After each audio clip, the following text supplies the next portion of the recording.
Voici ce cœur qui a tant aimé les hommes, et je ne reçois en retour qu'ingratitude.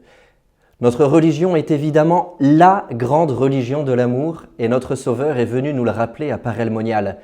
Car nous sommes des grands blessés de l'amour. Il n'y a qu'à voir combien nous avons du mal à aimer les hommes que nous voyons pour saisir combien il est difficile d'aimer Dieu que nous ne voyons pas. Briser le cœur d'une personne qu'on aime, trahir sa confiance, nous pouvons mettre des mois et des mois en prenant des résolutions radicales et parfois douloureuses avant de réparer cela. Mais le jeu en vaut la chandelle. Encore plus avec le bon Dieu que nous offensons si souvent.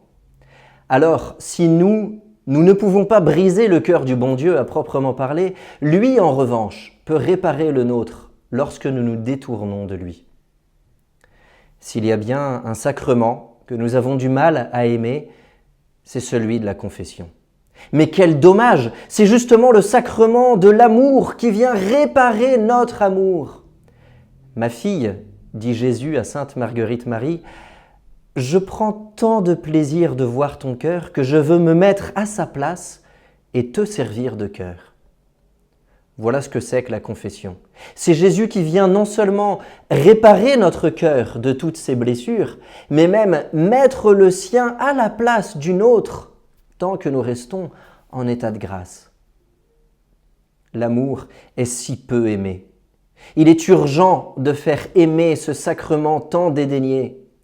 L'amour n'est pas aimé, se plaignait sans cesse saint François d'Assise. Et saint Claude la Colombière ira exactement dans la même veine. Il aime et il n'est point aimé. Oui, chers amis, le sacrement de pénitence est une excellente expression de la spiritualité du Sacré-Cœur. Pourquoi cela ? Par la dimension de satisfaction, qui est une notion centrale à la fois du sacrement du pardon et de la spiritualité du Sacré-Cœur. La satisfaction, c'est l'un des éléments du sacrement de pénitence. Le premier est la contrition, qui est le regret sincère de nos péchés. Ensuite, la confession, l'aveu simple et transparent de nos fautes. La satisfaction et l'absolution. La satisfaction, le troisième donc, c'est cette pénitence que le prêtre nous donne à réaliser après notre confession. Pourquoi cette pénitence ? Pour réparer le mal que nous avons fait, pour rééduquer notre cœur à l'amour de Dieu. En fait, le péché, c'est un peu comme une fracture ouverte du tibia. Vous voyez, on a besoin d'un chirurgien qui nous met une broche pour que les deux morceaux se ressoudent. Cela, c'est l'absolution des péchés. Il n'y a que Dieu, que le chirurgien qui puisse le faire, qui nous remet la peine éternelle due au péché, celui-ci ayant atteint l'alliance du Dieu éternel avec notre âme, nous coupant de la vie de la grâce. Mais après, pour pouvoir effectivement marcher, nous avons besoin d'un kiné qui nous remuscle la jambe et restructure nos tendons.